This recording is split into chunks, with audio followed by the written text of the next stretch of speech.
And you are live. Perfect. Good evening, Springfield. I'd like to welcome everyone to the May 3rd, 2021 Township of Springfield Planning Board meeting. Adequate notice has been given in accordance with the sunshine laws. Notice was published on January 8th, 2021 in the Star Ledger, which is the official newspaper of the Township of Springfield, and posted on the Annex Building on January 11th, 2021. Let's do a salute to the flag. I pledge allegiance to the flag of the United States of America and to the republic for which it stands, one nation, under God, indivisible, with liberty and justice for all. Perfect. Well, thank you everyone for joining the meeting. Let's do a quick roll call. Sure. Mayor Weber, Here. Committeeman Huber, Rich is there. I see He's him. here. Okay. It's fine. Mr. Barnett, I am here. Mr. Schwartz, Present. Mr. Laufer, Here. Mr. Brendel is absent. Ms. Ruggiero, Here. Mr. Lopes, Here. Mr. Wishna is absent. Vice Chair Kessel Here. and Chairman Tiger. Here. We have a quorum, sir. Perfect. Thank you. Okay, so everyone had an opportunity on the April 2021 meeting minutes to review that was on the Google Drive. If anyone has any questions or concerns, I'd like to entertain a motion to approve those minutes. So moved. Second. All in favor? Aye. Anyone opposed? I think Mr. Lopes is going to abstain. I'm going to abstain. Yeah, thank you. All right, perfect. Okay. Next thing is we have a resolution, which is application 2-2021S. This was for Hobby Lobby, 295 Route 22 East, Block 4001, Lot 3. This was preliminary and final site plan with bulk variances for a storage container. Everyone know, as the board is aware, we voted to approve this application. I know council drafted the resolution. Everyone had a chance to review the resolution. It was on the Google Drive. Any questions or concerns? Nope. Oh.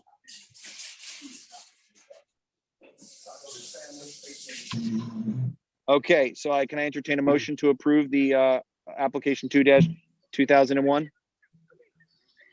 Mr. Chair, I make a motion to approve application 2-2021S for Hobby Lobby, preliminary and final site plan. Second. Can I have a roll call, please? Mr. Barnett, Yes. Committeeman Huber, Mayor Yes. Weber, Yes. Mr. Schwartz, Yes. Mr. Laufer, Yes. Vice Chair Kessel Yes. and Chairman Tiger. Yes. Motion passes. Perfect. The next one is for continuation. At the last board meeting, we heard application 3-2021S. This was for Springfield Company LLC. This is what's called General Green on Morris Avenue, Block 803, Lot 5. It was a waiver of site plan with a variance of a sign. As the board is aware, we heard about 15 minutes of this application last meeting. We're going to continue this application. Apu, if you want to bring Mrs. Hilaric into the view with any of the witnesses that she would like to call, is fine. For the record, Mr. Lopes missed that meeting, has not read the transcript, will participate in the meeting, but will not be eligible to vote. Mrs. Ruggiero did miss the meeting as well. It was her husband's birthday. I hope they had a great time. And she did read the transcript and has had an opportunity to read it. And then she's certified to the board secretary that sent the form in, so she's eligible to vote. So, Ms. Hilaric, the board, the floor is yours to present your witnesses and start out. Well, I don't see any of them on. Who else do you need, Ms. Rowell? I need Matthew Seckler, Charles Reed, and Emerson Siakmo. Mr. Reed is on, and if you wanted to, it's up to you. If you want to start with him first, it's up to you to continue or whatever you need to do. I don't see, wouldn't I normally see him? I see him. He's there. I don't see him. I'm not seeing the last name that you mentioned. Emerson, Matthew Seckler Matthew Steckler I have. Yeah. and Emerson Siamako. I see Rodrigo. I think Rodrigo is.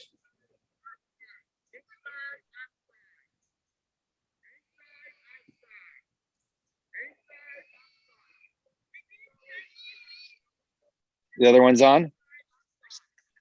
I believe we have one last person who is switching from attendee to panelist unless we lost him. There he is. Counselor, are you able to see Mr. Reed and Mr. Seckler? No, I don't see Reed, Seckler, or Mr. Siamaka. If I say something, do I pop up? Yes, you just did. You have to put on gallery view. Yeah, Hold or on. Clara, if you move it to the, you swipe over to the right, you'll get the rest of the people. Like, I don't get everyone on there at all times either. Hello, I got it. Sorry, I didn't realize I wasn't on it. Okay, the floor Okay, is yours. So I see Matt Seckler. Charles Reed's on. Is Emerson? Yes, I'm here. Can you guys hear me? Yes. Oh, Emerson is Rodrigo. Okay. Yeah, I don't know You don't why- have I don't your know why- you don't have your picture on. I don't know how to turn it on. Hold on. I'm trying to start video. There Here. we go. Hi. Okay, good.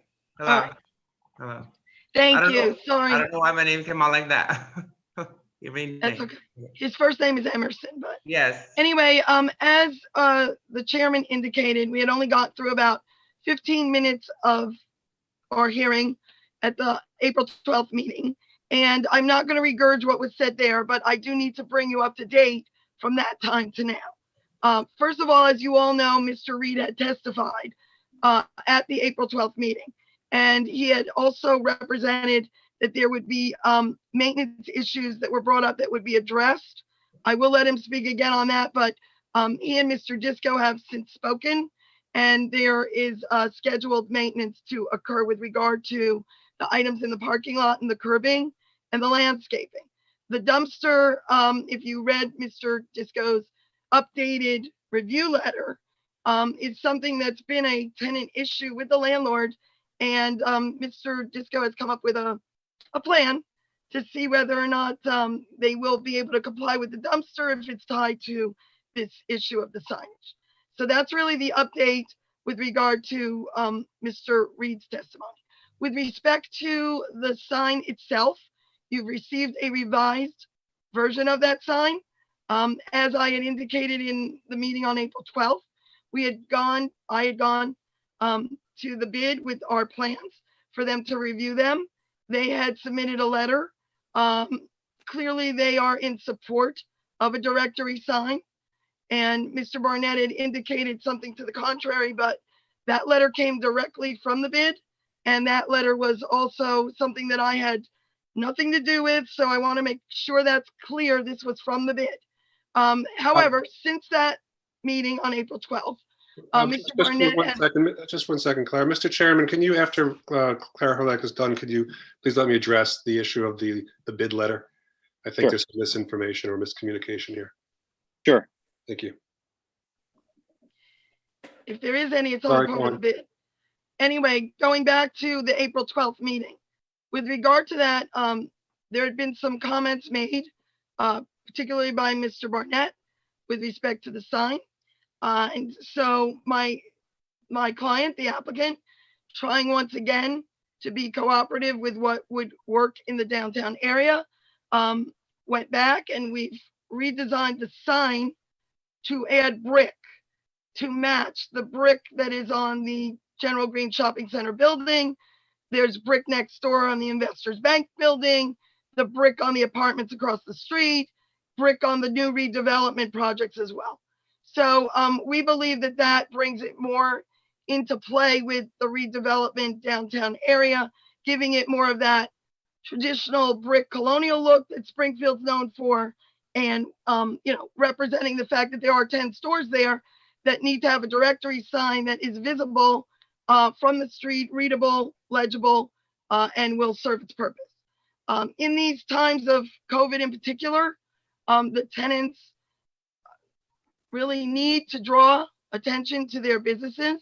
And this is one way of doing that that is very beneficial to the business district. As to the one and only variance needed, as you know, the first version of the sign, for aesthetic reasons only, had a cap on top and a little ledge that in those two little sections hung over a little. We've since done away with that. So that took care of any type of a variance having to do with the depth. In addition, the lighting was on the little ledge, which was really just, again, aesthetic. We brought it to the ground, so lighting is in compliance as well with regard to the ordinances.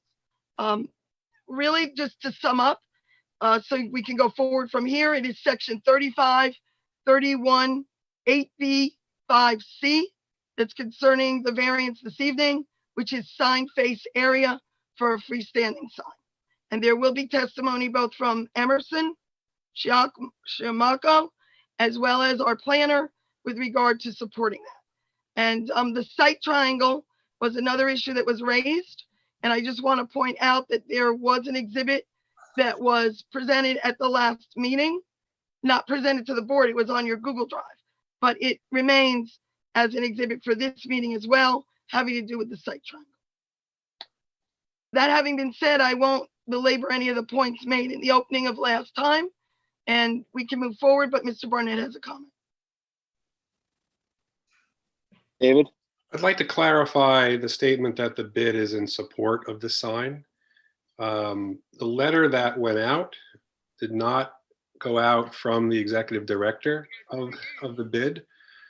A vote and an agreement was never held by the bid board in favor of this application, in favor of the sign.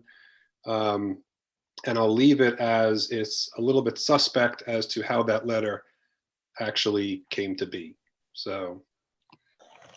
Well, Mr. Just for Chairman, the may I? board, just for the board's information, the bid, let me sum it up. The board of the bid never voted to issue that letter. Mr. Chairman, if I may. Sure. Yes, but I don't want to go, Okay, Counselor, but I wanna go back I and think forth. it's necessary to make a comment right now. I don't. I want to get the proper time to make sure that the witnesses have, you can address it when you summarize at the end, I think would be appropriate. So maybe if you call your first witness, we can go forward with that.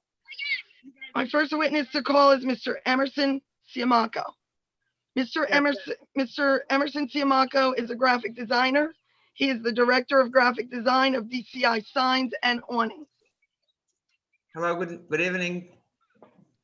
Can I, sir, I just want you You to have to be sworn. sworn in by Mr. Keen. So if you don't mind. No mind. Sir, would you please raise your right hand? Do you swear to tell the whole truth and nothing but the truth, the proceedings before the board tonight, so help you God? Yes, sir. I know how to spell Emerson. Spell your last name, please, buddy. Siamaco, it's C-I-A-M-A-C-C-O. You want to qualify him, Clara? Sure. Mr. You can put your Siamaco, hand up. what? That wasn't directed at you, counsel. Go ahead, Clara. Okay. Mr. Siamaco, could you just give the board your qualifications? Yes, I am director of graphic design at DCI Signs and Awnings. We are the company that's gonna build the sign. I'm the one that designed the sign. I hope you guys like it, which I think it's very fitting for the property, for the area. The sign. Mr. Siamaco, right now, I just want your qualifications. You're a graphic designer, is that correct? Yes. And where did you go to school? I went to school. I'm not from here. I'm from Brazil. I went to school in Brazil. Okay. With graphic designers in Brazil. Okay. How long have you been working at DCI Signs? 20 years. 20? Yes. Okay. And you have designed other signs other than the one being presented this evening? Oh, many. Okay. Many. And have you testified before any boards before? Yes. Okay. I mean, Mr. Keynes, it's really not a lot more to say. I would ask that he be sworn. It's Well, he's fine. been sworn in, Chairman. Yeah, so I It seems to me- understand. It seems to me that he's just in the business of it. He's been doing it for 20 years. So Yeah. he's a fact witness, but he's got no professional qualifications, and that's fine. But Yes. we accept him. I think the board should accept him as a fact witness, and we can go from there, right? I agree. The board have any questions or concerns? I think is a fact witness to talk about the design of this sign only, not whether it's, not whether the planner will talk obviously appropriate and so forth, but he can talk a little bit about, why he felt that this is the size of the sign and so forth. So we'll turn it over to him. So Mr. Siamaco, if you could please tell the board, you know, a little bit about the sign itself and why you designed it in this way for this shopping center. Yes, this is like more like a monument sign. It's not the size of the sign. It's not even that big, and it's the minimum that would be able to be visible from the street. I try to match the brick from the building, so it kind of goes with the property, and the bricks and the colors. And like I said, I've been doing this for a long time, and then for a shopping center like that, and then with the businesses, with the stores like being so recessed from the street, this is a sign that, I mean, it's like pretty common, and I don't think there wouldn't be any issue or any. And Mr. Siamaco, let me ask you this question. The names of the businesses that are on the sign, do those represent the individual logos of the businesses? Yes, that's correct. Okay, and the two larger spaces that have been provided, are they for the anchor stores? Yes, that's correct. Okay. All right, and with regard to the number of stores that you had to make this sign for, can you just tell the board, refresh their recollection, how many stores there are? Well, right now, there is like 1, 2, 3, 4. Well, no, there's 10, but I mean, we know there's a vacancy in the anchor. Yes. That's what I was getting at. Which I think it was the gym, the New York Sports Club, the last. Right, correct. And the way you designed the sign in terms of the size, you tried to give tell the board, the businesses that were an anchor, are they the same size signage? No, the anchor businesses, they usually they are larger in area. No, I'm talking about the other businesses. You made all of those the same size, is that correct? Other That's than the correct. anchors? That's correct, yes. And the two anchors, you made those the same, is that right? Yes, that's correct. Okay. All right. And could you just relay to the board, does this sign identify the address of the property? It does. It identifies the address of the property, yes. Okay, and in your opinion, or never mind your opinion, but have you created other signs similar to this for shopping centers of this size? Yes, many actually. Many signs for many shopping centers, and including in the area in Springfield. I think I don't really have any more questions for him because he's really the designer of the sign. So, I mean, if the board has design sign questions, he could go into the specifics of it, but you have it in front of you, unless the board would like that. Counselor, I'd like to open it up to the board to ask questions of him, if that's okay with you. It's fine. Sure. Mayor Weber? No questions. Can I, just before you go any further, what sign are we referring to? I have plans here that have a date on them of 4/26/21. Is that the sign that everybody's looking at? It's a little harder to do on Zoom, so I just want to make sure we're using the same set. Yeah, it's the brick version. Is it dated That's the date. Yes, that should be the date. 4/26/21? Okay, that's fine. I just wanted to get that on the record. Thank you. So, Mayor Weber, you had Vice Chair Ketzel? No questions. Mr. Loeffler? Yeah, I have just one quick question. For a driver, like the sign, is it designed for how far of a distance for a driver, if somebody who's driving by, to actually be able to read it? Like, how big is the lettering? The lettering, the minimum lettering that I used here is like 4 inches, which it would be visible in a person that's 20/20, so like 70 feet away from the sign. I'm sorry, 70 feet, you said? Yeah. Okay. Is that for the anchors or is that for the other stores as well? That was the minimum. That was for the smaller signs. Okay. No, I have no other questions. Mr. Huber? Committeeman Huber? Nothing. Mr. Barnett? No, not for this witness. Mr. Schwartz, Pass. Mrs. Ruggiero, Marissa? No, nothing for me. Perfect. Who am I missing? Who am I missing from the board? I think that's it. The only question I had, I think I'm last. The only question I had was, you had said you designed signs in Springfield. Where else did you design signs in Springfield? Because I mean, I don't remember right now on top of my head, but I remember doing signs for Springfield like this for Springfield back in like this size? Around the same size, yes. Yeah. Okay. Thank you. Mr. I just would like to go to my professionals and then we'll go to your next witness. Mr. Disco? No comments. Mr. Hughes? No questions for this witness. Perfect. Hey, So- Chairman Tiger, can I jump in and ask a question? Yeah, absolutely. Oh, I'm sorry, Mr. Lips. I didn't call on you. No, Go no, ahead. no, Sorry. no problem. So I guess the question would be, what's determining who gets sort of a logo sign and who gets, these black letters? Obviously, I know there's some national retailers involved like GNC and maybe even Gold Valley, but do the other tenants not have any sort of logo and we're just going to have this black lettering? Or is there some other determination of that? So far that was given to me, and I'm pretty sure it's gonna stay like this. I don't think they have a logo, no. I requested of the tenants, the signage that they like, and that's Mr. what Reed, they wait, want. Mr. Reed, you can't just speak freely. Well, Mr. yeah, Reed he was was, gonna answer that for the tenants. yeah, he was sworn in previously and you continue to be sworn in until the conclusion of this meeting. So Glenn, are you good with that? He's saying yes.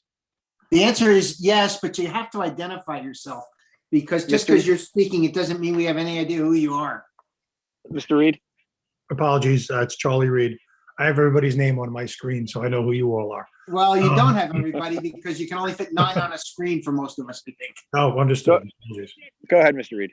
So the tenants, I requested of each of the tenants, their logos and what they like on the sign, and this is what they all came back with. Some just wanted plain black lettering. Thank you. That's what I needed him to represent to the board. Since Nothing there's, further. there's no more questions, I want, and my professionals talk, where I'm Mr. Reed, I want to, so we don't have to recall him again, if that's okay with you, Counselor. I had some questions on the, I saw there's somewhat of an agreement on the paving for Mr. Disco, and Mr. Disco can talk through that.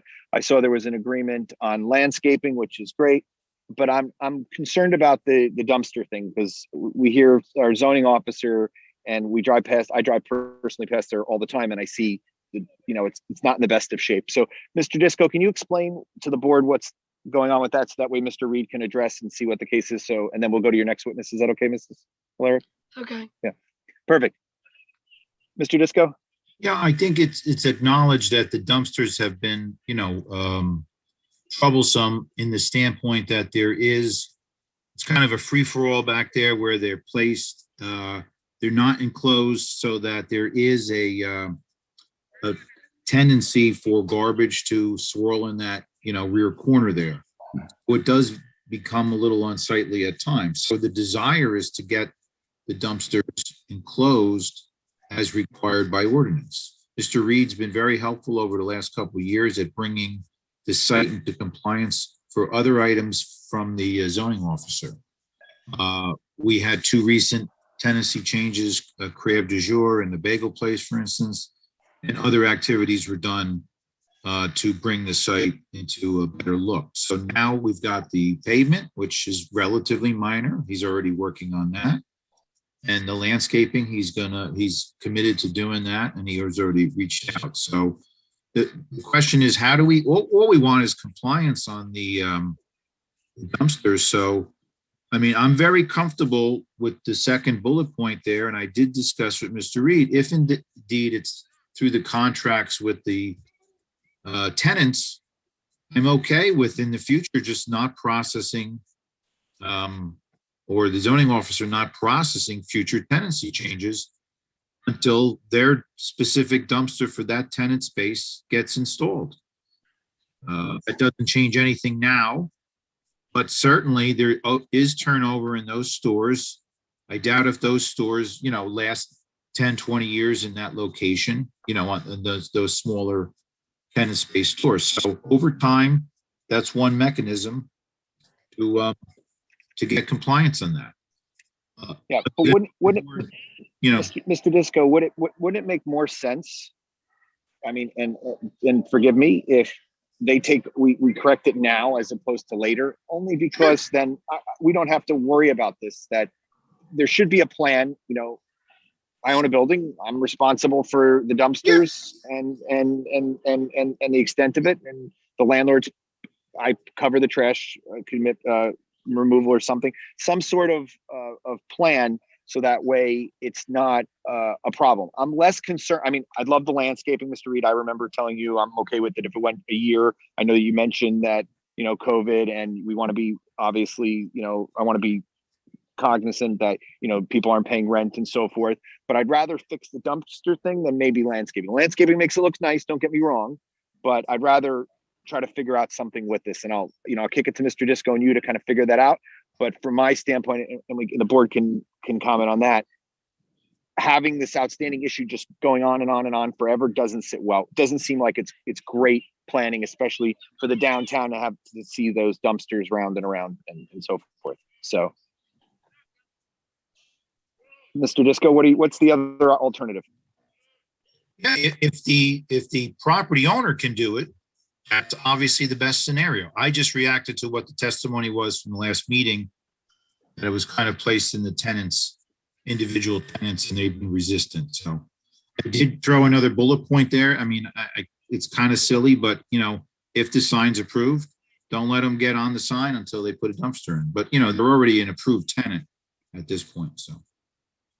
Yeah, but then we're waiting till each tenant recycles over for 20 years to resolve that. So to me, it doesn't, but we could table that until we get to the end. I just wanted to have that out the board. We'll pass around the board unless Mr. Reed has anything further, Counselor. I can open up to the board to ask Mr. Reed any questions. Well, to be No, honest, unless Mr. Reed has anything to add to that. to be honest, I mean, the last tenants that were there, we had, going back years, the dry cleaners, the bank, they never needed dumpsters back there. Suddenly we had a turnover, of Muscle Grill and the bagel shop and now the spa. So there was suddenly a need for dumpsters, say the past, 2 cycles. And it wasn't, I mean, honestly, I would have loved if it was a requirement for their C of O, but it's just not something we talked about. I was on for almost every one of those meetings at the time, and it just, we didn't talk about it.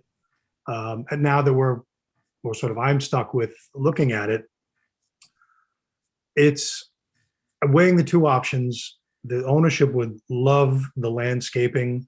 They'd love to put the money out front. They love for the property to look good on that side. And I priced it out. It's almost $20,000 to do the enclosures in the back.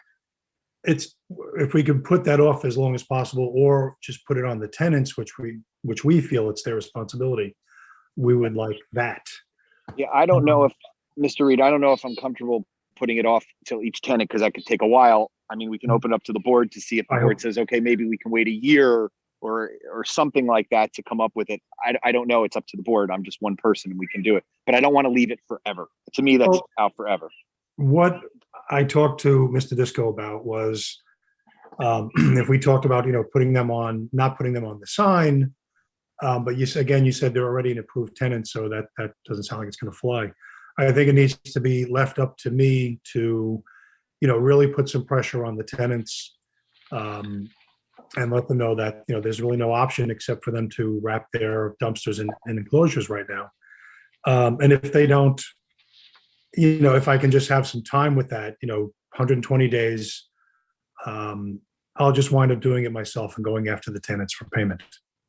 So I can commit to that. Okay. Let me open up to the board, but I would think that would be something fair, seems reasonable. Vice Chair Kessel?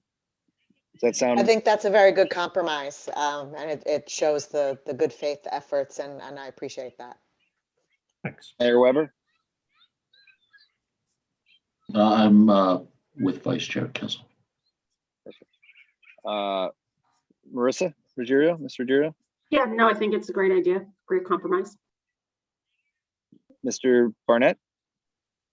Yeah, I just think we need a plan that brings it into compliance. So if we all have a plan and it gets there, then it's all good. Okay. Mr. Huber?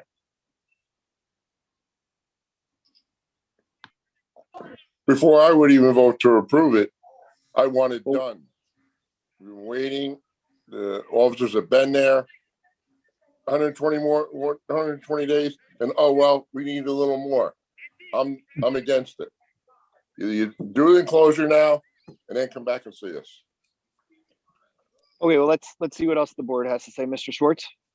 I'm with Mr. Huber on this. The sentiment is wonderful, but once the sign is up, what can we do to enforce it? So I would condition the construction of the sign, if assuming we vote in favor of it, in any resolution on the satisfactory conclusion of both the pavement and the dumpster issue before any sign can be installed. There's the incentive for the property owner. Okay, let's see what everyone else. Mr. Loeffler? I think the intention is there and it does need to be enforced, so I think it should be part of the final resolution. Okay, Mr. Lopes? Yeah, I would agree. I think it needs to be part of the final resolution. We don't want this to drag on, as Well, it can easily do. Well, it would totally be part of the resolution of approval if that's the way the board acts. It would just be whether us as the board, and we can talk through this later through the remaining part, is if giving them 120 days from the adoption of resolution to bring the dumpster into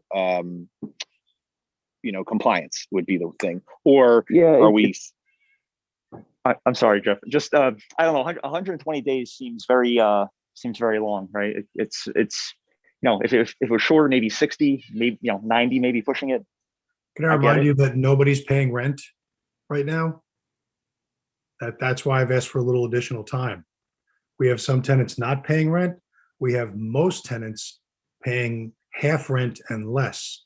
I think I have one tenant paying his rent every month. So we want to do landscaping to make the property look nice. We want a sign for our tenants. We'd also like to put enclosures in the back, but nobody's writing us a check. No. We'll have to balance that. Yeah, my opinion would be that 120 days is just too much time, even so. Okay. Counselor, do you want to call your next? Mr. Chairman, can I just ask a question? Mr. Chairman, Yes, can I ask a question? And probably it's directed more at Mike, but Mike may deflect it off of him. That's fine. How many areas or dumpster corrals are we talking about to service 10 stores? Obviously, some of them use a lot less space. We talking 2 back there? We talking 4 back there? What's the number that you think would be needed, and what number are we talking about? 1 for each individual tenant? It's the 4 tenants. If you're looking at from Morris Avenue and you're looking at the complex, the 4 tenant spaces on the left side. So Mr. Reed could help me with Thai Amarin, the Day Spa, the Bagel Place, and Crab du Jour. Is that correct, Mr. Reed? Those 4? Yeah. I believe. And Thai Amarin has 1. Yeah. So we're only talking about 4 dumpsters or 4 dumpster locations, right, Michael? Those are all together kind of mishmash. The other larger tenants have dumpsters, and my recollection was they were acceptable. They were enclosed. All right, and you, Michael, are clear as to exactly where they're going, assuming that this all comes to be? So yeah, I mean, where they are, basically where they're placed now, in the corner of that building, behind the building. It's out of the circulation, it's out of a parking area, main parking area. That's where the enclosures would be. There is a utility pole in that area we'd have to watch out for, and a water service, as I recall. But the general area is simply identified already. So it's just a question of getting them enclosed in such a way that they don't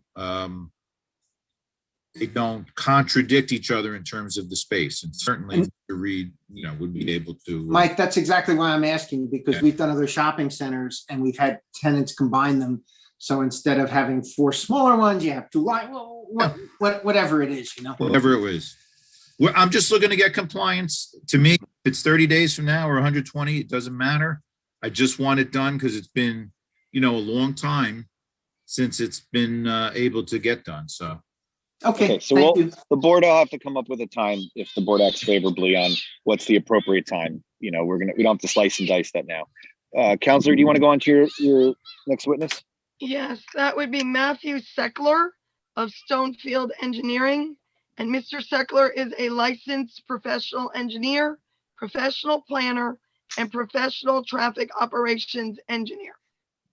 And he Matthew, you looks already like- have your hand up, don't you? I've done this a lot. Matt, do you swear to tell the whole truth and nothing but the truth in proceedings before the board tonight to help you God? Yes, I do. All right, and Matt, just spell your last name, please. Seckler. Matt, when was the last time you testified before this board? This Or have board you? might have been, this board might have been a year or so ago. I've done a number of applications both before the zoning board and planning board in the past. And you were accepted as licensed professional engineer and planner in the state of New Jersey, is that correct? That is correct. And you regularly do this for Stonefield, and you do it all over the state pretty much, don't you, Matt? I was in Vineland last week and I've been in Upper Bergen County, Tenafly the week before. So the whole state. Matt, nobody likes a bragger, come on. Matt, are your licenses still valid as of tonight, Yes, they are. Mr. I Chairman? take no issue. I'm sure the board doesn't as well, except, you kind of look like Mark Zuckerberg, but that's okay. We won't hold that against you. I'm That may not work as, against us. not Yeah. as rich, not as rich. I'll tell you that much. Okay, go ahead, Counselor.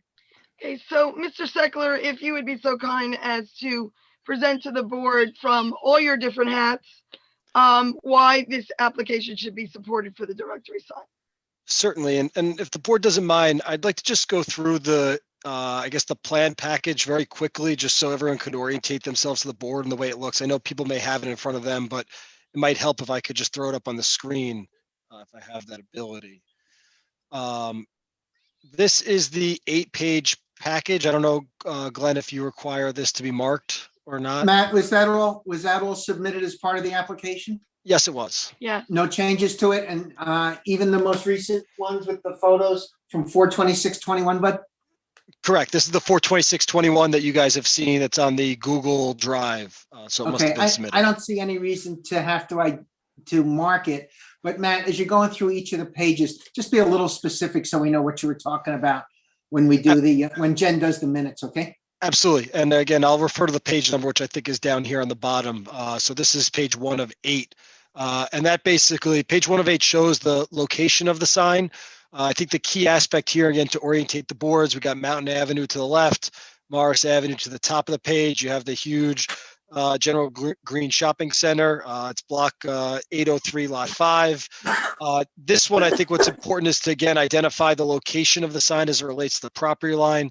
We're proposing it 15 feet off the property line. The only reason why I'm mentioning that is so that to show that we are in compliance with that regulation as it relates to the sign ordinance.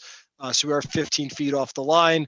Located just past, there's a traffic signal arm that sticks out over Morris Avenue. We're basically right in line with that, just interior to the site. Again, 15 feet behind the property line in an existing parking space. The next sheet is number 2. Again, this shows it more from a Google Street View location, again, of where the proposed sign is.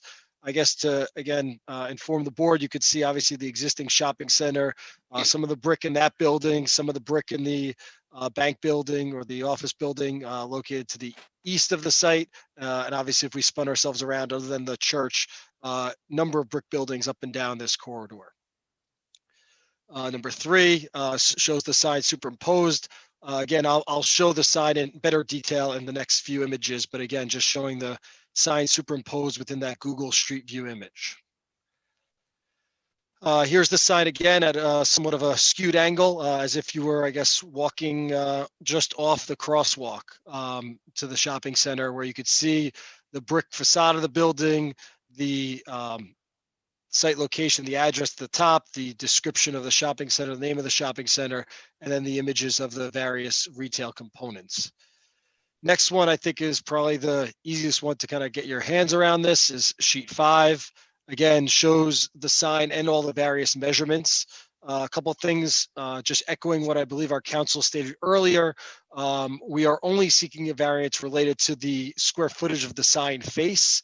We no longer have any variances as it relates to the way the sign is lit or any of the decorative features as I think we previously had somewhat of a facade that had a little more depth to it than what was permitted. But what we show here is a sign that we are seeking a variance for.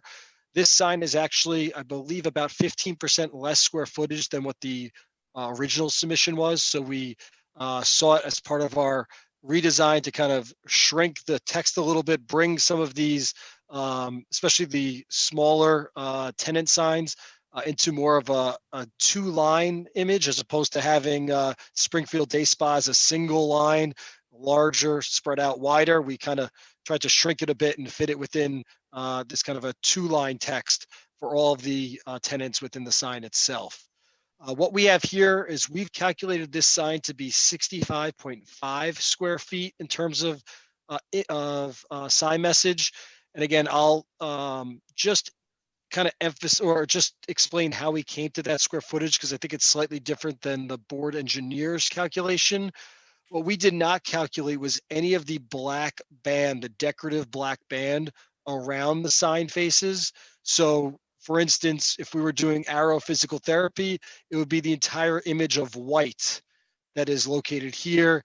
Then Magical Scissors, the entire image of white, that box, but not the black defining lines between the various tenants. We did include a box around the General Green Shopping Center for that calculation and the address at the top as well. So again, I got 65.5 square feet as it relates to the what we are seeking, and 24 square feet is what is permitted per your ordinance. Now, there's a couple of things to remind the board, and again, everyone I think has driven by here multiple times, probably thousands of times over the years, is that this is somewhat of a unique site for the GC district. And again, we are in the GC General Commercial Zone. The General Commercial Zone allows for minimum lot sizes all the way down to 7,500 square feet.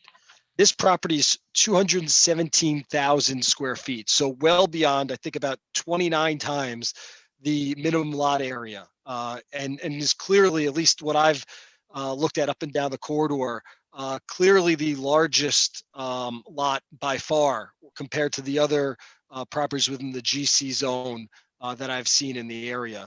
Just to kind of give some frame of reference, our property is about 7 times the size of the Bank of America property, about 4 times the size of the Walgreens property, almost 3 times the size of the CVS property. So again, clearly one of the larger properties within the zone.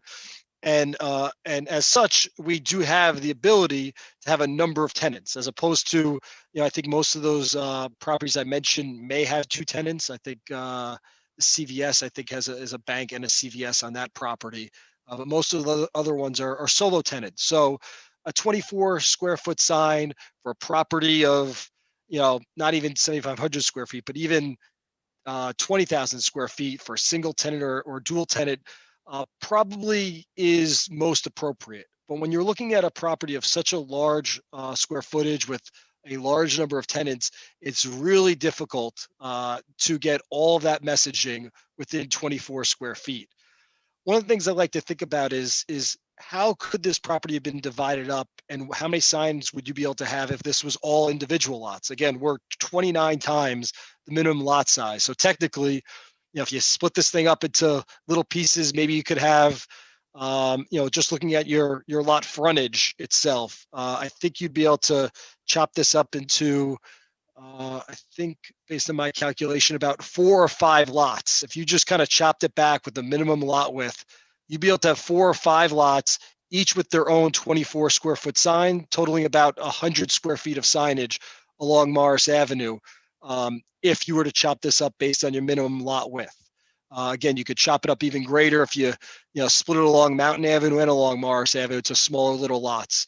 But again, we're seeking here because we are such a large lot, one sign, 65.54 square feet, where 24 square feet are permitted. So again, about 2 to 3 times larger than what is permitted per the zone. The other piece that we have here is our setback.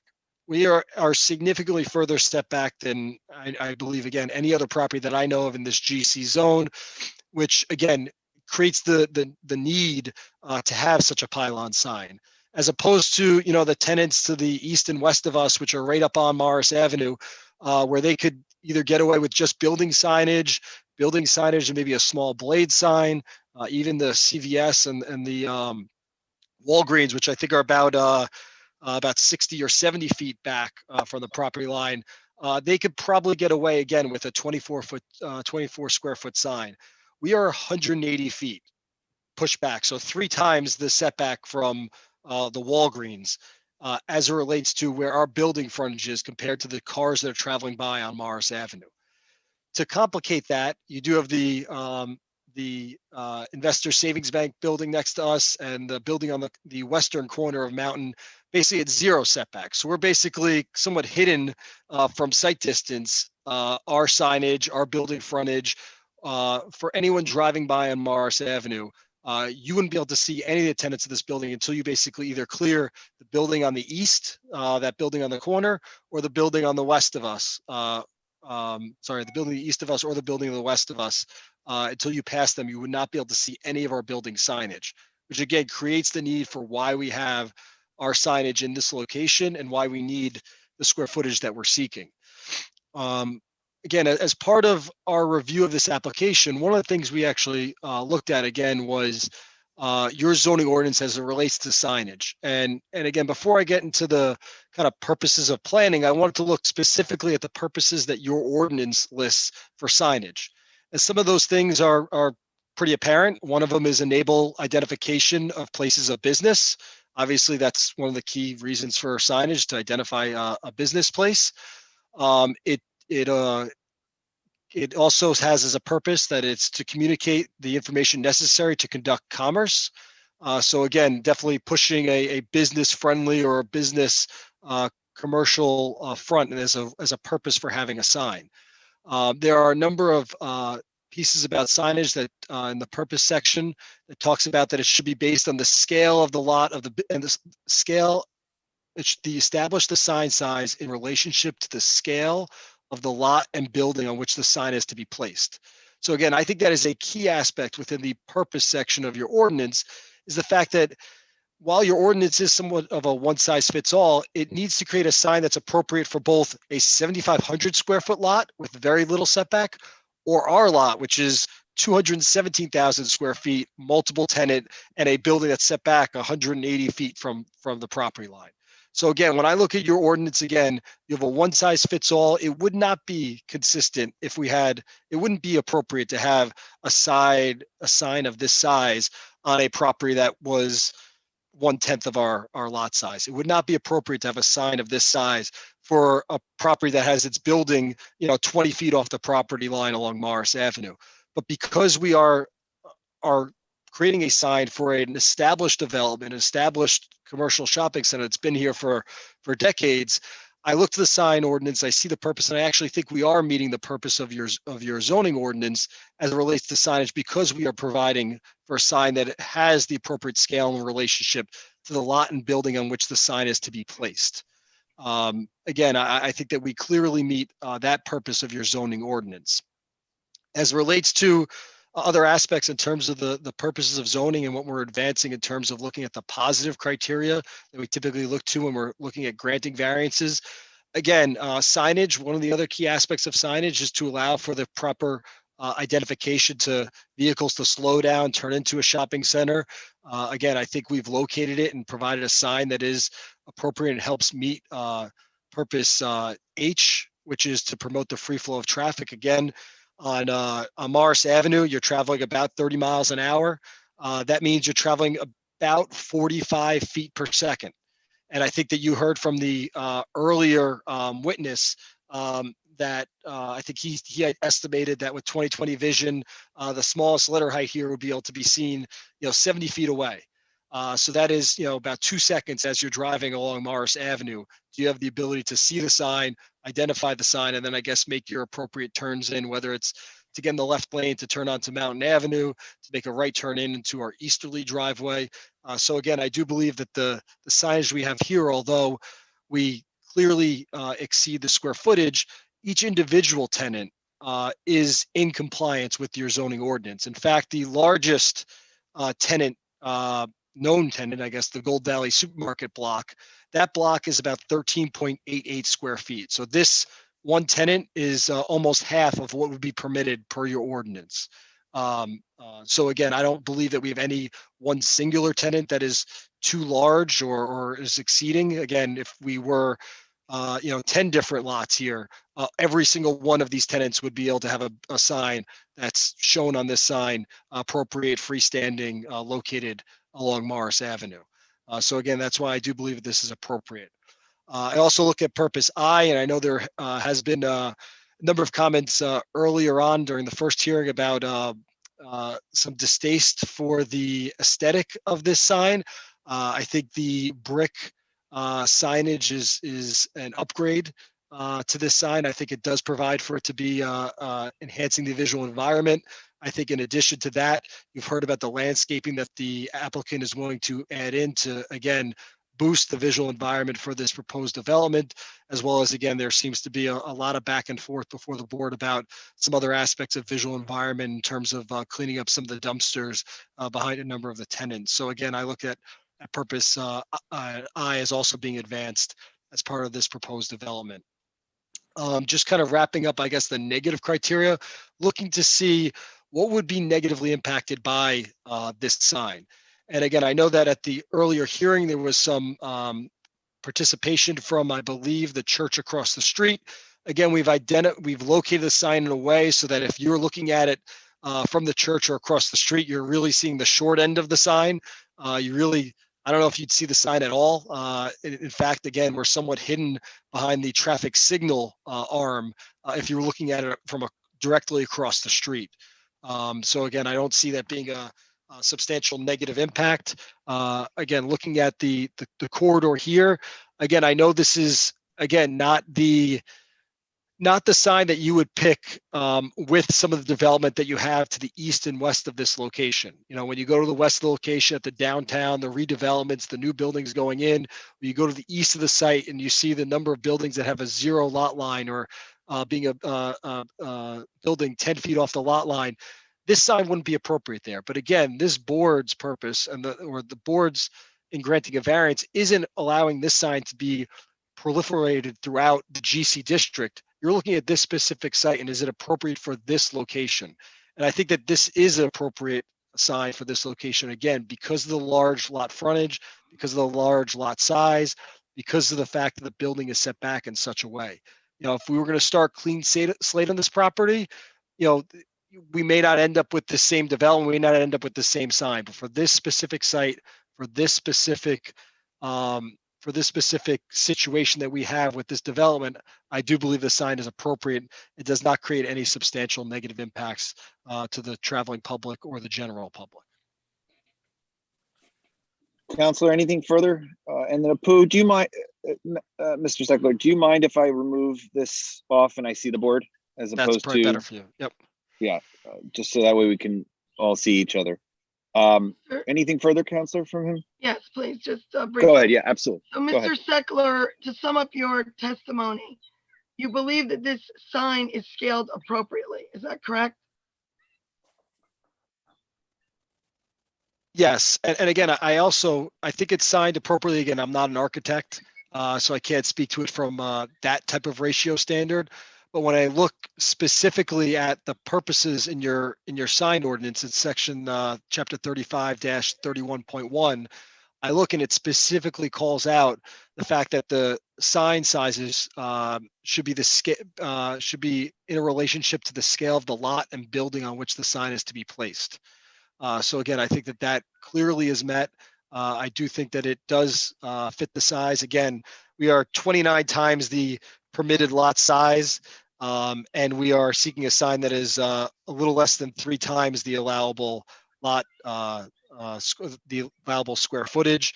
And again, when I compare to the other buildings, the other developments in the area, the Walgreens, again, that's a development that is about 1/4 of the lot size, and its building is about, and we are about 3 times further from the property line than the Walgreens is, pretty similar to the CVS. Bank of America is even smaller lot and even closer to the property lot line. So again, I think we are, when you look at those ratios and you look at those, the kind of the scaling factor of those developments, I do think that this sign is appropriate. So, Mr. Seckler, in your opinion, your professional opinion, the granting of the sign face area variance would be in accordance with the goals, objectives, and purposes of the Township of Springfield Land Use Ordinance and our master plan. Is that correct? That is correct. And you also do not see this as being any sort of substantial detriment to the public good. Is that correct? That is correct. And it would also not be any substantial impairment to the intent and purpose of the zone plan or the zoning ordinance? Correct. I don't have anything further for Mr. Seckler. Perfect. Mr. Disco, I'm going to go to you first and then our planner and then open it up to the board. Mr. Disco, if you could just in your testimony also address, I know that the church reached out and had a concern, just if you could talk about the placement of the sign so the board knows whether this is an issue with the church or not, if it's okay. And then just give us the board some any other information, then we'll go to Mr. Hughes. I think a representative of the church is in the chat and has already posed a question, so I think it's probably best to let them address that directly. I did not speak to the church separately from the board meeting, the first board meeting. So, Then I'll ask you that question. I'll ask you, Mr., because I'm reading it, because this would be my question too, is the sign causing any issues with the site to the church is basically what they want. I mean, I'll open it up for questions at the end, but I'll ask you that for the board. Is there any issue in the placement of sign to the church? No, oh, you asking me or Mr. Disco? Sorry. I'm asking Mr. Disco. Oh, sorry about that. Yeah, no, not for the church, no. Okay, then that's fine. I'm still going to open up for the public. So if the church is on, I just wanted the board to have that out there. Any other things, Mr. Disco, you think that to add? And then we'll open up to Mr. Hughes. I just had a question from Mr. Seckler, and he might have just misspoke. He said 15 feet from, I believe it's the curb line, correct? The cartway is the offset? Yeah, I apologize. Yeah, 15 feet from the curb line. Sorry about that. Right. So the ordinance also requires it to be 10 feet from property line. Based upon the drawing number 1, I mean, it looks like it's about halfway, maybe it's 8 feet. So the question is, can the sign be shifted 2 feet to the south to make that 10 feet work without pushing it into the aisle width? I mean, I think there's some accommodation there. I'd pose that question to you. Yeah, the sign has a base width of about 9.5 feet. So assuming that parking space is 18 feet wide, we'd be able to be 10 feet.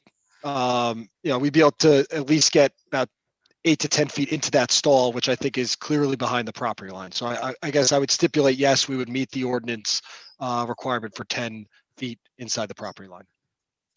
So that's helpful. That also will help technically in the site triangle. In terms of the site triangle, if you're familiar with the site, Mountain Avenue, especially as you come up to the light by the bus stop there, it's a lower elevation than Morris Avenue. So if you were waiting there at the light and there was anybody parked in those parking spaces, they basically are blocking the site triangle as it is. So I'm less concerned about the site triangle from that standpoint. But obviously, if there's nobody parked there, it's nighttime, and the sign, it gets back an extra 2 feet. I think it works. So thank you. And Mr. Disco, just to kind of, to talk about that site triangle, because I think it was brought up. This was also previously submitted. It's titled Site Triangle Exhibit 1 of 1. It does show that site triangle.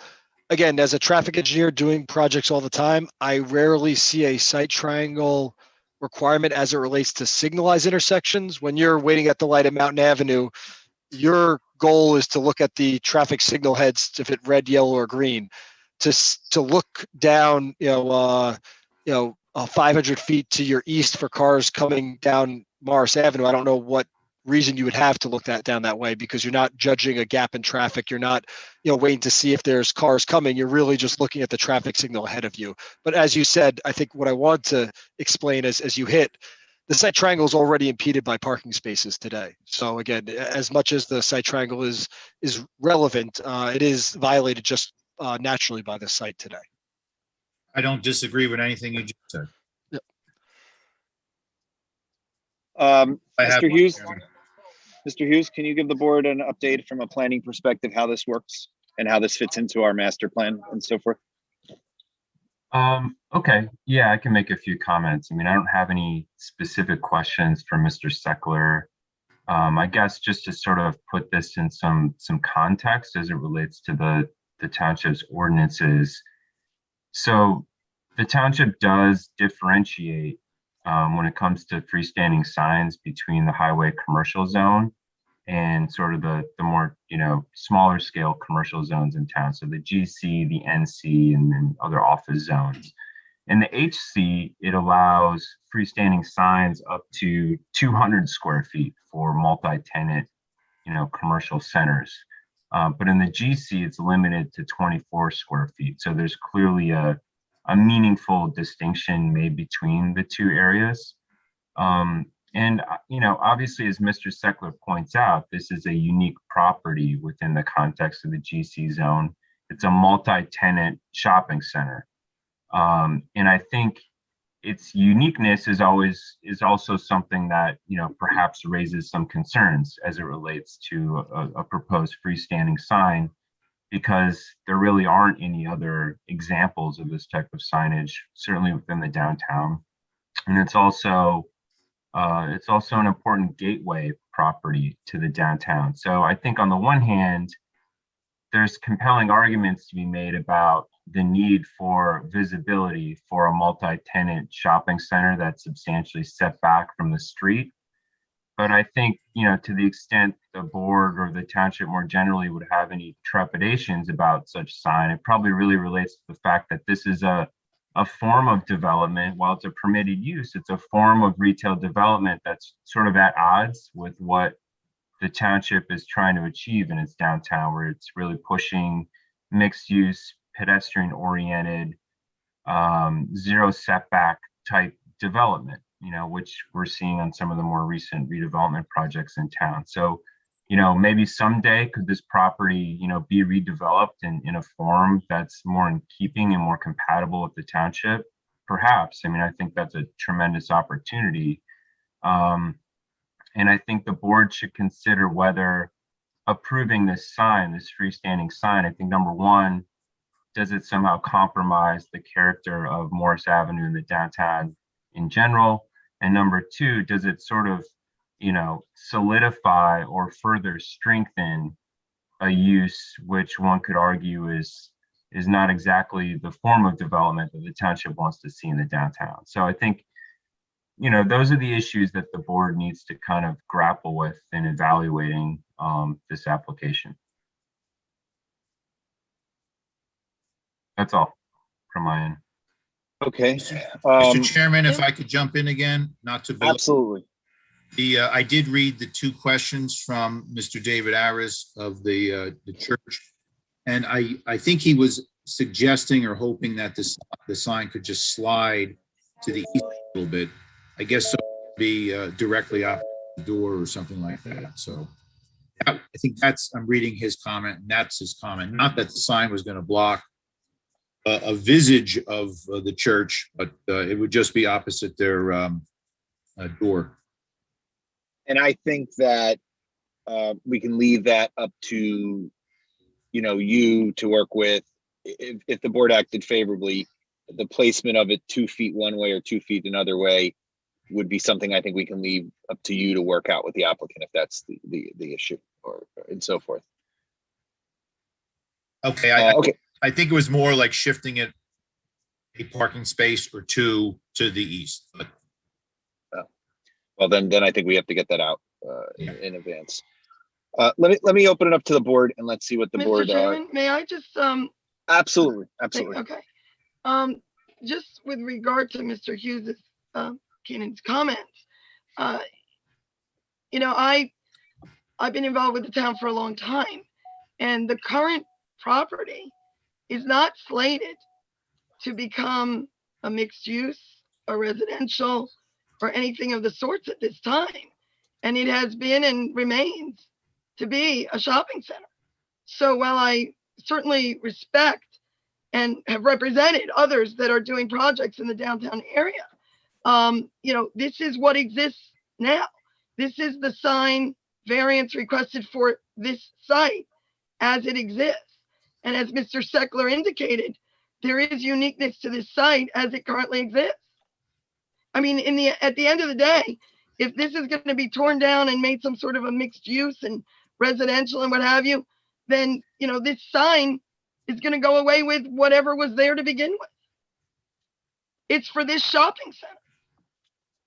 Yeah, and that's fine. It was just his comments. He's our professional planner, and that's why the board, we like him to hear both sides of it. It's not saying that I think the board hears your points and heard your planner's thoughts. It makes sense. It was factual. But I want to hear what the board has to say and see what the direction that they feel is with the sign and the height, look, and feel, and they can ask questions of your planner.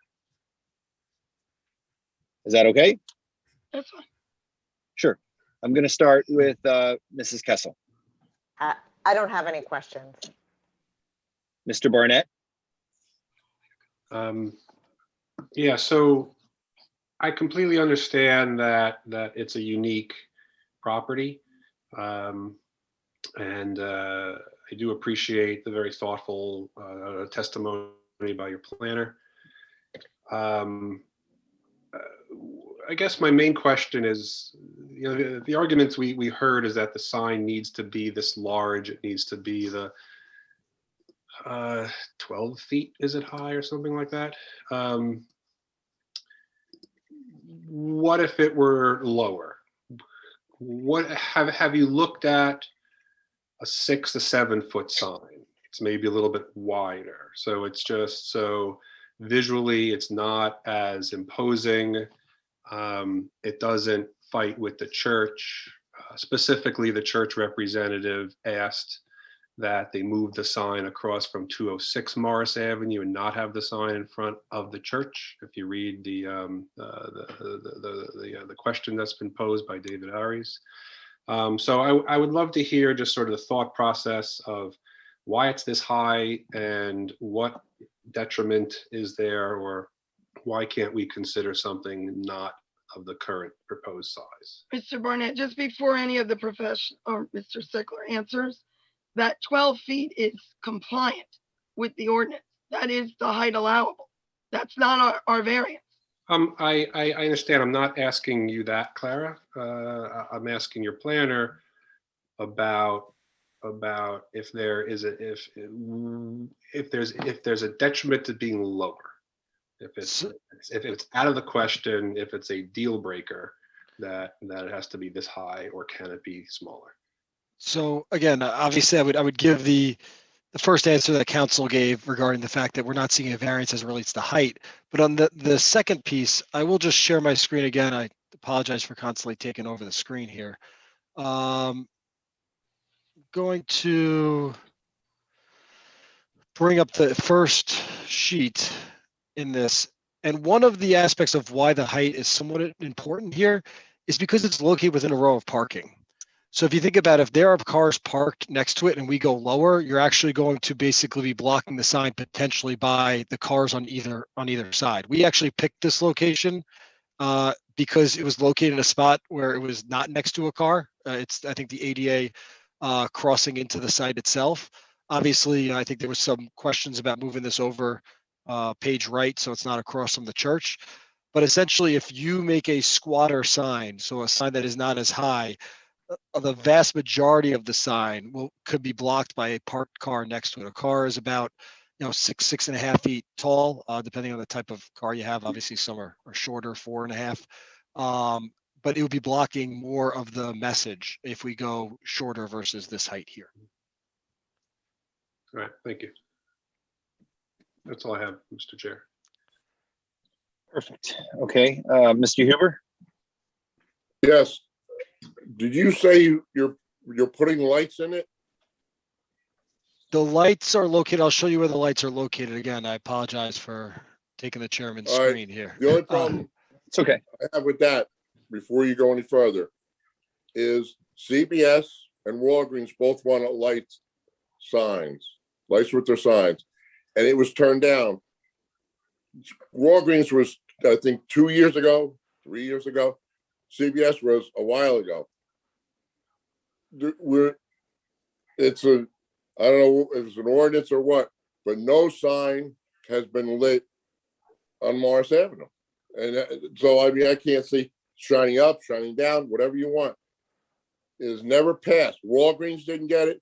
CBS didn't. And if we approve this with the lights, it could open the door for everything. Well, I don't believe variances that are approved by one can necessarily be used to approve another site, but what we Sure, are, wait a minute. Wait a minute. They got approved, the Walgreens got approved for lights and you were not, you would be right back here the following month doing it. But Mr. Huber, with all due respect, ground lighting is acceptable pursuant to ordinance. Okay. This is not a but variance we're seeking for lighting. on Morris Avenue, They were back in lighting, I I'm think. against it. If there's any type of lights, I'm against it. I'm telling you. It's so allowable by ordinance.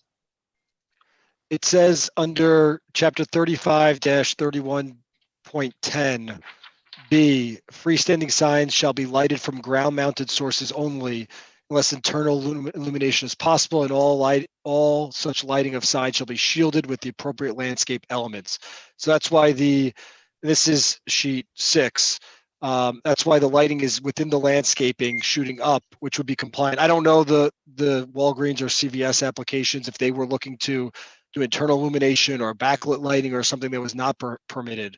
But this type of lighting, I believe, is explicitly permitted under your design standards in your ordinance. So it's going to be ground lighting, not backlit from the thing. Correct. And I'm trying to show here on 6, they're trying to show that the lights are coming from, looks like the plants. Yes. That's the difference, Rich, Committeeman Huber. That's the difference between the issue with CVS and this. This is proposed where the lights come up from the ground as opposed to being backlit from the sign. Which is allowable by ordinance. Yes. Can I go back to the thing because I can see the board members, but I do want to go back to that for a second in a little bit. Mrs. Ruggiero? Hi. I mean, have other locations for the sign been contemplated? And I know that you said that, you know, because of the traffic signal and the parking, that's why that spot was chosen. But I'm just trying to think, you know, if there's, you know, why that, if other spots have been looked at. Yeah, again, I wasn't party to every conversation with the internal team. Clara, was there a movement of the sign based on the bid? Yes, Direction. originally the sign was closer to the Investors Bank building. And then after the bid looked at the plans, they had suggested that it be closer, well, that it be where it's at right now. We are flexible with that. I mean, we're willing to put the sign wherever the board thinks the sign should be. We were only trying to actually accommodate the comments that came to us. I'm going to interrupt for a second, Matt. Do you mind putting back up and showing us where the Investor Bank sign, where they wanted it to give us an idea? Just wanted to, because that's going to tie into my question. This is not the, okay, this image. So the Investor Bank building is this building, Yes. lot 6 on the right. Yeah. Clara, I don't know which space it was in particular that we were looking at. Was it the one with the 11 quad No, in it? hold on. I'm just counting from where we are. Okay. I believe it was 7 down. No, from where the sign is now. Oh, 1, 2, 3, 4, 5, 6, 7. So above the letter O or S in proposed pylon. I think it was where the location was Mr. previously. Reed might also recall exactly where it was. This was 2 versions before this one that we submitted. I think you were right. It was somewhere a little closer to the entrance to the parking lot. Again, we are amenable to putting it in whatever location the board deems is appropriate. Yeah. And see, that's why I need to go back out there and see that with Mr. Disco, but let's continue on. Can we go back off the, Yep. I'm sorry, Matt, we're gonna want to go back on again in a second. I just want to get some of the other board members. Mr. Loeffler? Yeah, I'm the one who had the question about the sign, how far away it could be, and I'm still hooked on that. Mr. Seckler, I have a question. You would testify that under normal traffic, that the driver would see the sign for about 2 seconds before passing it, correct? Well, I was doing the calculation that at traveling 30 miles an hour, that's about 44 feet per second. And I think the witness before me said something about that there were 4-inch letters, and I think he may have said it was 70 or 70 80 feet. feet. 70 feet. Again, I normally 70. would use 80 as, you know, I think I normally do in inches every 20 feet or something like that.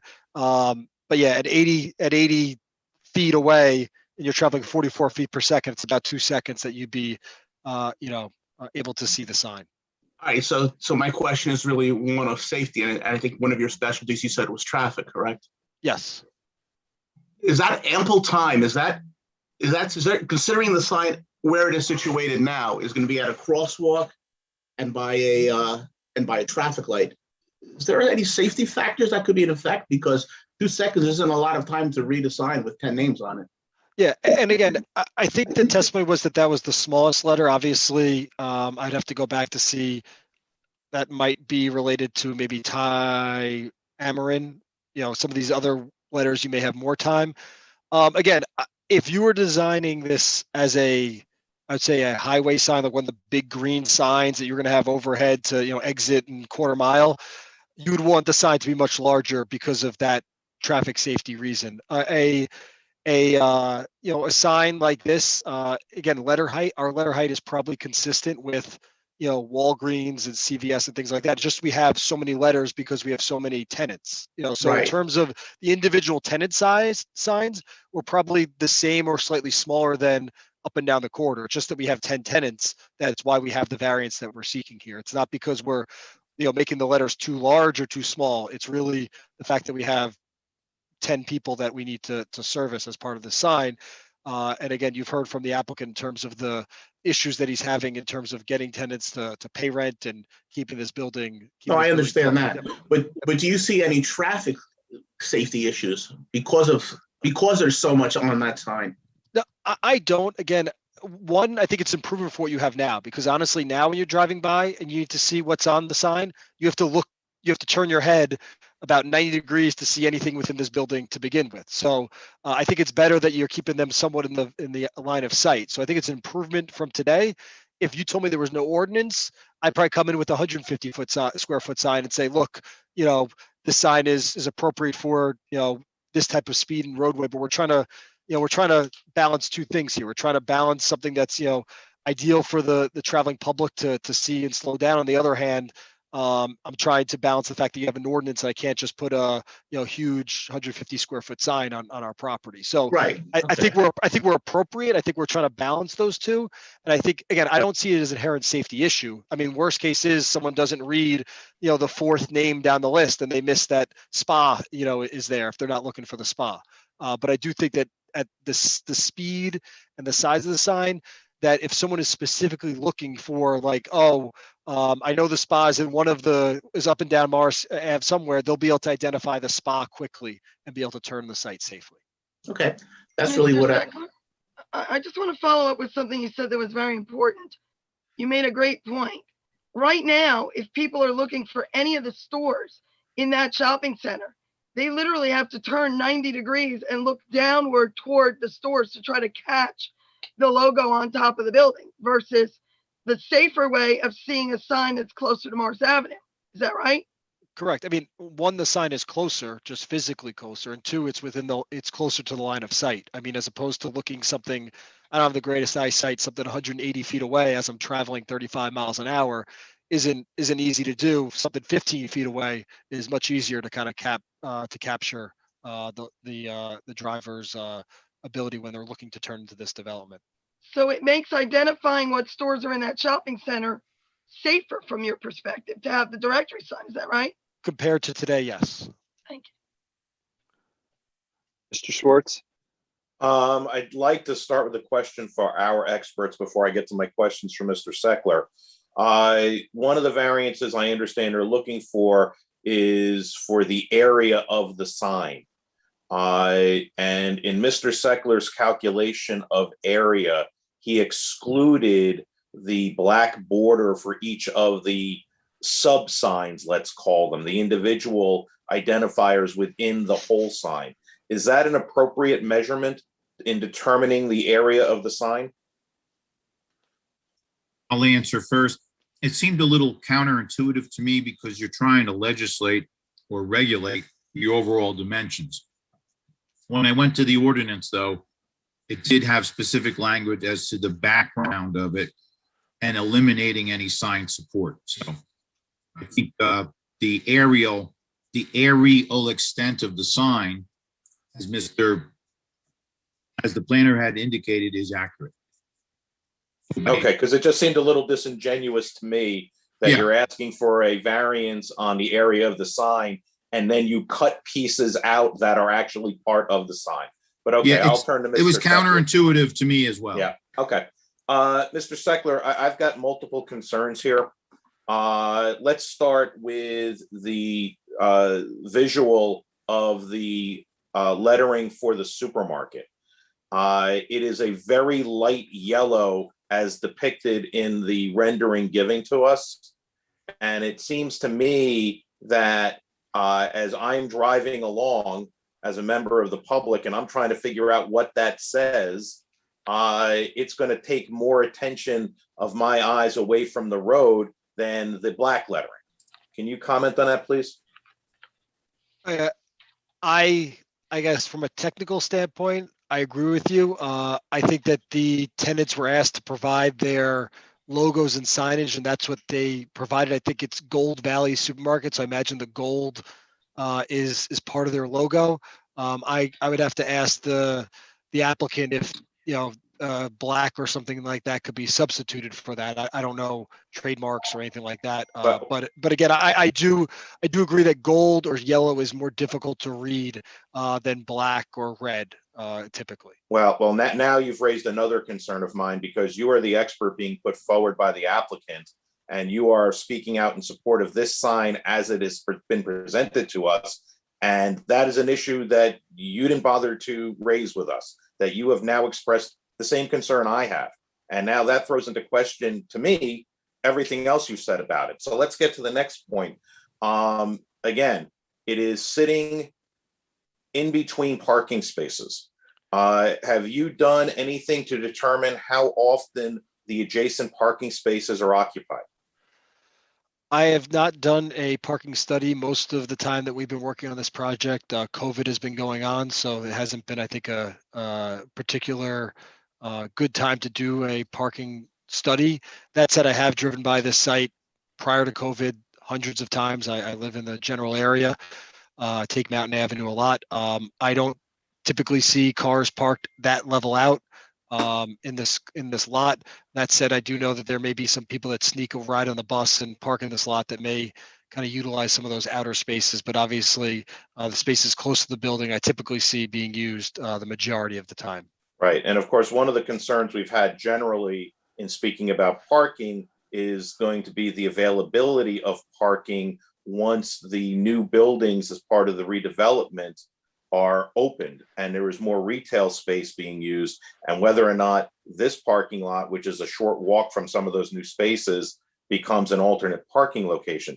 And that's just a general comment, but you've spoken about the aisle. The dedicated aisle there is creating space on the one side of the sign. But that doesn't answer the question on the other side of the sign, where somebody could park a pickup truck adjacent to the sign and block its image. And now, in my mind, you've created an additional hazard. It's one thing to look over at the buildings where there are large signs. It's quite another when you have a sign like a monument sign like this designed to provide guidance to drivers. And now as a driver, I need to squint, turn my head, and really be distracted if somebody is blocking it. Could you comment on that, please? Well, I would say again, I think any indication that we put up near the road is a benefit compared to the existing condition. You know, if there was a large van parked next to this sign, you know, the fallback is the existing condition. The fallback is the person's going to look at the building, 180 feet into the site. I don't think anyone is stopping just to look at this one sign when they have the entire building besides them. If this one was blocked for some reason, or if the lighting was out at night or something to that nature. So again, I see this as an enhancement. Again, in the, for instance, case that you made, if 20% of the sign is blocked, then at least we have 80% of the sign being more eligible to be read than the current condition, which is looking deep into the property. So again, I think any signage in this location is better than what the current condition is, but you always have the current condition to fall back to. Even if it creates a distraction that's not there currently. I don't know if it creates a distraction. I think if a sign is blocked, it's as if the sign doesn't exist, as opposed to it being a distraction. So that's how I would. Well, I think you and I can then respectfully disagree about that, because right now you have the signs on the building, but once you put the monument sign out there, that becomes the driver's location to see things. They're not going to look towards the building. And I understand that's the point you're trying to make here as a positive, but between the yellow lettering for the supermarket and the potential that the sign gets partially blocked, I think you're creating an attractive nuisance here, so to speak, where drivers are going to be occupied. And particularly as you are heading towards the downtown redevelopment area, traffic backs up there regularly. And if somebody is distracted, that is, in my mind, creating an undue hazard. Again, I don't think it would be creating a distracting condition. But again, I think that, as you stated, we may have different of opinion whether a sign that is not legible is a distraction versus just ignored by a driver. Well, you say it would be typically ignored. Can you point me to anything based on your education and experience that leads you to that conclusion? That a sign that is blocked would be ignored. A sign that's blocked. If it's totally blocked, we can agree nobody's looking at it because you can't see it. It's the partially blocked sign that's the problem. Well, again, I'm going back to, because I think the mention about the coloring of the sign, kind of sparked my thought a little bit. The existing sign out there for the supermarket is gold. I mean, it has, I believe, the lettering is in red. I believe the Asian lettering is in red, but the Gold Valley supermarket is in gold along the building itself. So again, I don't know of any propensity of accents along the roadway now because this building has yellow lettering. Versus against dark, but there it's against a dark brick facade and not against the white of the sign. So I'm looking at the picture right now as presented by the applicant, and the gold lettering across the whole side of the building does stand out because of the brick background.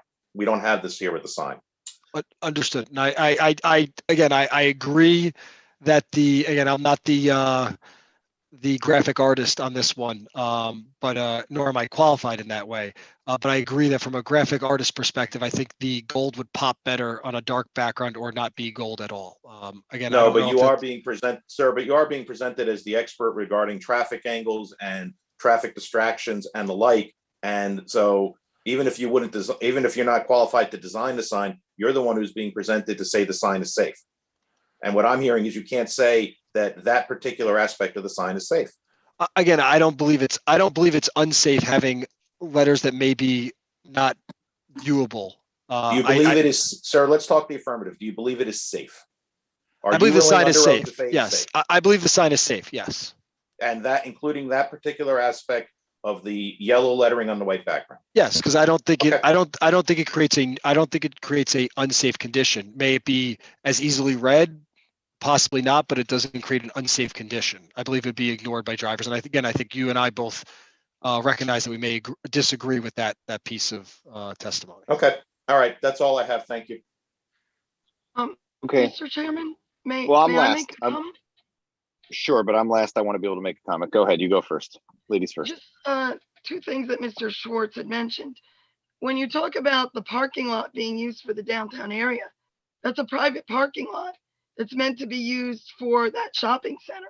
It wasn't intended to be used for the downtown. I agree with you, Ms. Haralick, but the facts are the facts, and the concern is that whether they're parked there properly or not, if somebody is parked there blocking the sign, it's a problem.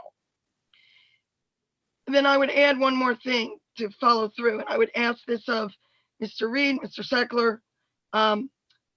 I've been living here basically all my life. I've never, ever seen the General Green Shopping Center front and back filled to capacity. If we had to lose a parking space in the front to accommodate your concern, so that just like there's the crosswalk to the left where there's not going to be a car parked, I mean, I would think that we have the ability to do that, Mr. Disco, Mr. Hughes, to lose one more parking spot without affecting that parking requirement. Let me go one step further, because if we then make that some sort of landscaping, we then reduce some of the coverage, which is 99% now. Which I would be can't answer beneficial. for my client, but I'm going toward that same direction. I don't have any Okay. issues with that. All right. Mr. Reed, are you okay with that? I'm not really understanding what it is about landscaping.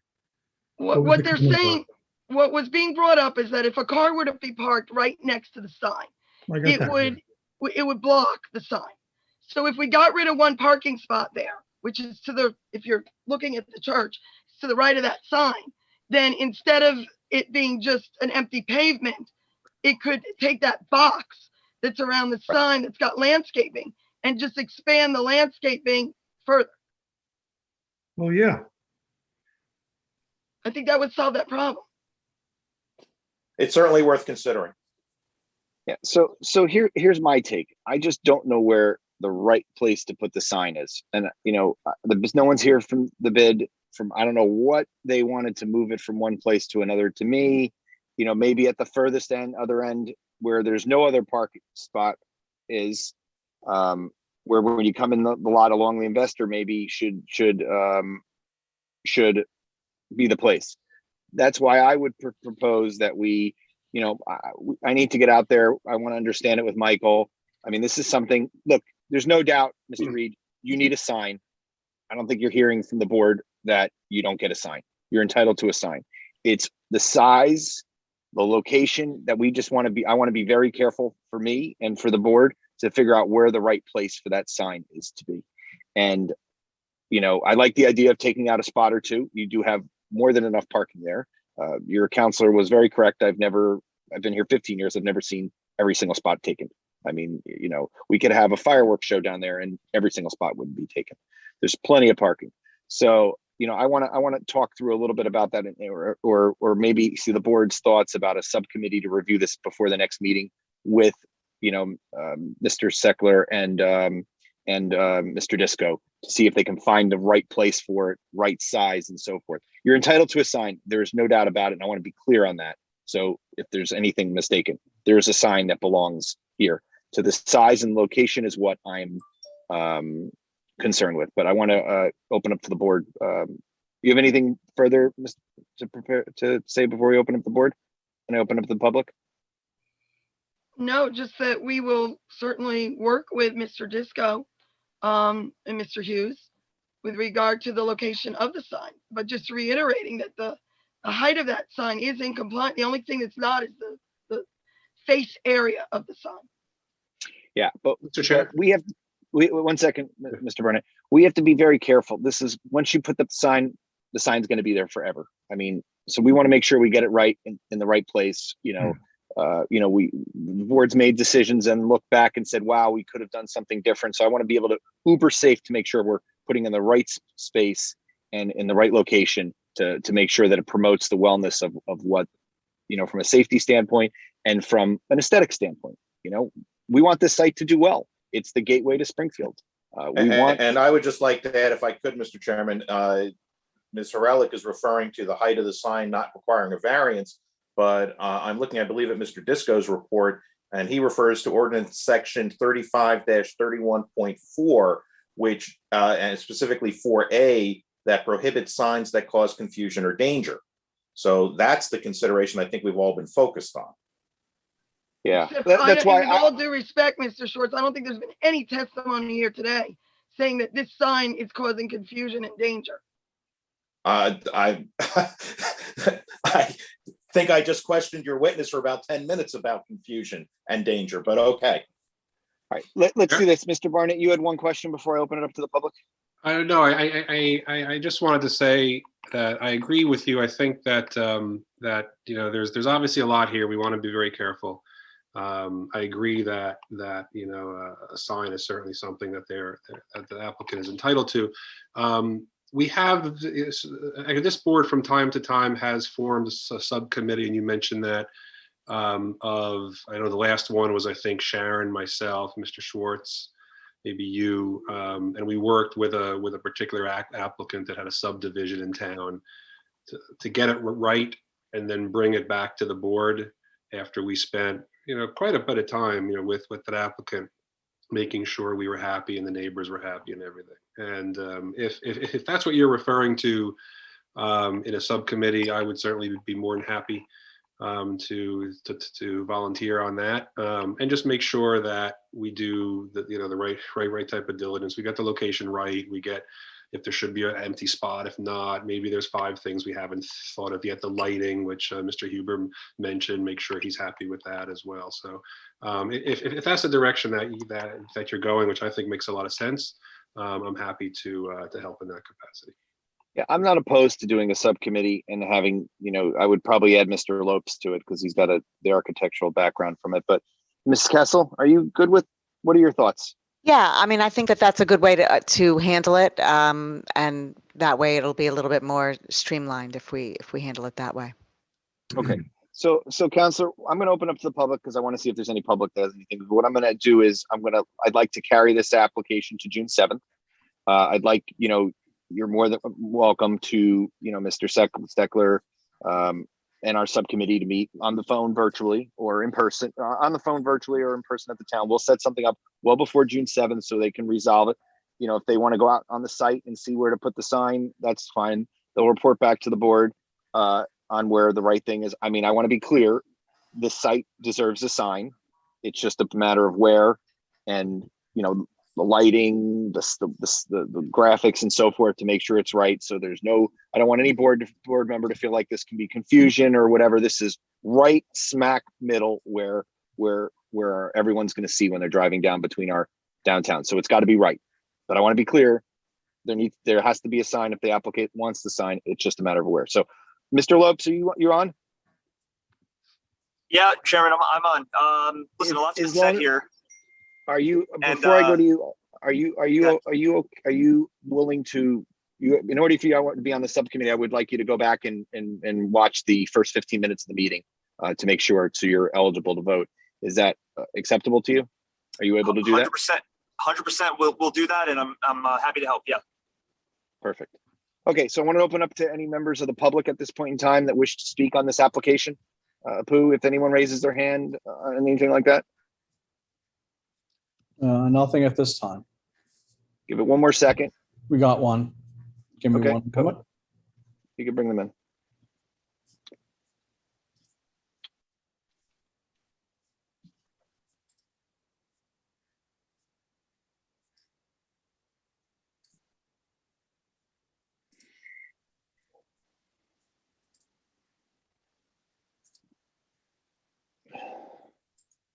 Who are we bringing in? Is this a surprise? Mr. or Miss, I'm not sure. Oh, can you hear me? I can't see myself, so. That's okay. If you could state your name for the record. Sure. My name is Bhavish Amin. I'm a store manager on one of the locations there, Milton's Liquors. I've worked there since 2016. Are you Chairman, Mr. Chairman, we're going to need to swear him in if he's going to testify. Exactly. I was just going to get that. Sure. Sir, would you please raise your right hand? Do you swear or affirm to tell the whole truth and nothing but the truth in the proceedings before the board tonight? So help you God? Yes, sir. All right. And would you spell your first name and your last name, sir? Sure. Bhavish, Bhaves. Last name is Amin, Amin. Thank you, sir. Go ahead. So I'm a store manager for Milton's Liquors. I've worked there since 2016. I'm not from town. I heavily follow the township website on Facebook and to see exactly what's going on in town. One of the things that I've noticed as an outsider, when I first drove by that plaza just for a job interview, I missed the location because we're hidden in the very right corner of that plaza, right by the bus stop. I was headed towards Short Hills, so driving on Morris Avenue. But either direction that you drive, especially when you're on Morris Avenue, my location is completely blocked. When you're driving towards Union on Morris Avenue, my location is blocked by trees, traffic, electricity poles, also the bus stop right in the corner. So people continuously miss us. When you're driving from the opposite side towards Mountain Avenue, as a busy road, busy intersection, most people are paying attention to the traffic signs. They're not focused on what stores are located to the far right corner of the plaza, and we're constantly missed. And we have customers coming into our store even to this day. And especially after the pandemic, as you guys know, a large retailer in town shut down. The other large retailers stopped accepting customers during the pandemic. We were the only store that was accepting customers as walk-ins or even offering an immediate curbside pickup. And customers came in and they've lived in town for years and didn't know that Milton's Liquors existed in town or in that plaza. Couple of weeks ago, I was on Facebook. People were discussing the plaza. One person mentioned that what's the General Green Plaza? Nobody knew that the General Green Plaza is this big shopping center at the center of town. So these are, things that I want you guys to keep in mind, especially when that sign, is decided or what size or where to place it. Visibility is key, especially for small retailers like us. As Charlie mentioned, rent has been tough for a lot of people on the strip. Thank God for us, we weren't one of them. But we are also losing a lot of business because people just don't know that we're there, or they're just driving right past us. We have a strong local customer base from town, but we're missing all the neighboring towns that are just driving by. So when you guys make your decision, I want you guys to really, look at the impact that it's going to have on these little stores, especially like these corner stores are not visible. You guys talked about those Valley Market, but the hair salon, the liquor store, the physical therapy place, these are all small businesses. Physical therapy place just opened up. We need a fighting chance, and we need that exposure. And a sign like this is the best marketing that we have, or best exposure that we could give to the public, that hundreds of cars travel through that road. For us as a small business to reach those types of customers is impossible. So you said it eloquently, and I appreciate it. I think what you reiterated, I want to be clear. The site deserves a sign. We need to find the right location for it, and the height, width, lighting, everything. I know some certain things don't require variances and so forth, but we want to get it right. So, but thank you for your comments. I think they were helpful. Thank you for your time. Any other members of the public wish to speak on this application? Apu, any more before I close it? Seeing no other members of the public. Okay, I'm going to close it out. Anyone member of the board real quick before I carry the application? Any other questions, concerns? I have one. Okay, Mayor Weber, go ahead. I think that the sign is way better than what was first proposed. That's number one. Number two, I also think that Mr. Schwartz was right. You could afford to lose a few parking spaces. I'd rather see a few parking spaces lost, some greenery, some landscaping, and just build a nicer product than have, a car sandwiched up next to the sign.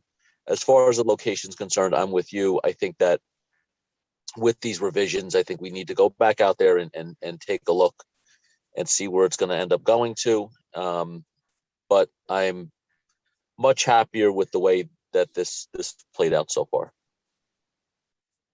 Perfect. Okay, so at this point, Counselor, I'm going to carry this application till I believe June 7th.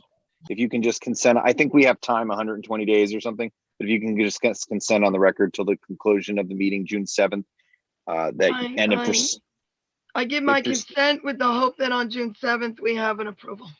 Yeah, and just something crazy happens and there is no meetings, we're ready to have June 7th. I know we have another application at the same time, which your application would be first.